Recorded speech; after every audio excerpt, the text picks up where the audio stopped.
What is Murdered Soul Suspect? The game was developed by Airtight Games and published by Square Enix in 2014. It's a mystery stealth game where you must solve the case of your own murder. You play as Ronan, an ex-con turned police officer who was thrown out of a window and then subsequently shot 7 times. The goal of the game is to find out who killed you and why, so you can join your dead wife in the afterlife.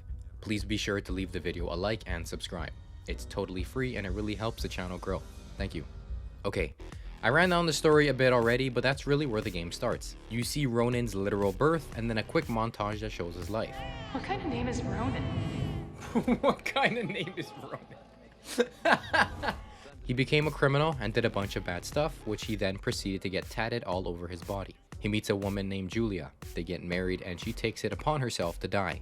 When Ronan kicks the bucket, he cannot pass on to the other side. He's trapped here, seemingly because of all the question marks surrounding his death, which brings us to the Bell Killer, a criminal who has been all over the town of Salem and seemingly the same person who offed Ronan.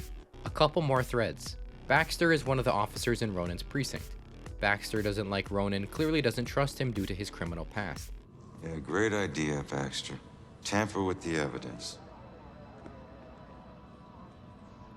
Wow, Baxter took my hat. Backup? Who needs backup? You shouldn't have tried to be one of us. Also, there's Rex, Ronan's brother-in-law, who probably had some hand in him becoming a cop in the first place. Now, this is a pretty strong foundation to build the world on, but I gotta say that the gameplay isn't great. Oop, that's me. Damn it.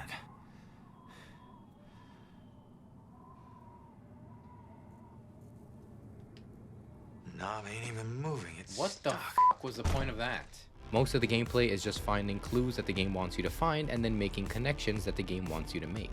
A neat mechanic is being able to possess people, but that really just entails reading their thoughts or seeing through their eyes. You can also do something that is barely expanded upon, being that you can influence their minds using clues that you previously found. Getting them to think about something to make them do something or go somewhere that may give you more clues to your investigation. When you wrap up your investigations, they want you to pick the main sequence of events that sum up the whole situation. And this may seem pretty cool, but it's always the same ones that you have to choose. And getting them wrong, there's no negatives. Sometimes there are like 3 badges on the bottom of the screen that makes it seem like you have 3 tries, but don't worry, they don't mean f all, and you can select as much as you want until you get it right. Even then, a lot of the time, these cases are so easy and straightforward. I'm not exaggerating at all, they just want you to choose the most obvious choice. Wasn't there a clue about the church in the apartment? Yeah, the clue about the church in the apartment was the church. The side content is kinda cool in a way that you're helping others that are stuck in your same situation. You'll come across people that are also unable to ascend due to some mystery with their death. You solve their case using the same clue-like system that I mentioned before, you piece it all together and it'll allow them to pass on. Okay, I gotta mention the combat. Yeah, there's combat. It's basically just all stealth sections. You'll come across demons as the main enemy in the game. The only way to kill them is to sneak up behind them, hold the right trigger, and do a quick time event. You can also hide from them in these ghost auras or inside people that can be possessed. They'll look for you, but you can easily pop between hiding places using the right trigger until they give up, giving you another chance to slap them. Look at his hands.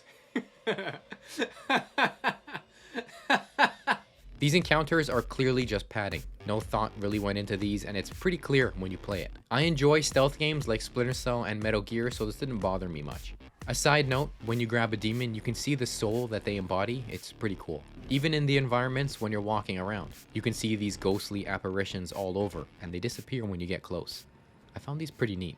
But that's really it. That's the whole game. It's pretty shallow and painfully linear. It might be worth a quick playthrough if it sounds like your kind of thing, or if the gameplay at all looks interesting. I've seen the game go on sale to like $2, so it's super cheap to jump in. Thank you so much for watching. Please remember to leave the video a like if you liked it. Subscribing is free and it helps my channel grow, so if you love the video, then please consider it. Thank you. Also, I'm on Twitter at SilverJS and on Instagram at JSSilver. 3s for the E's. Patreon is where you can find all my script readings, including this one. I'll see you all in the next one. Stay safe. These things are big enough for small animals to go hiking in. So we just have to make sure none of the little critters get trapped in them. Will this guy shut up?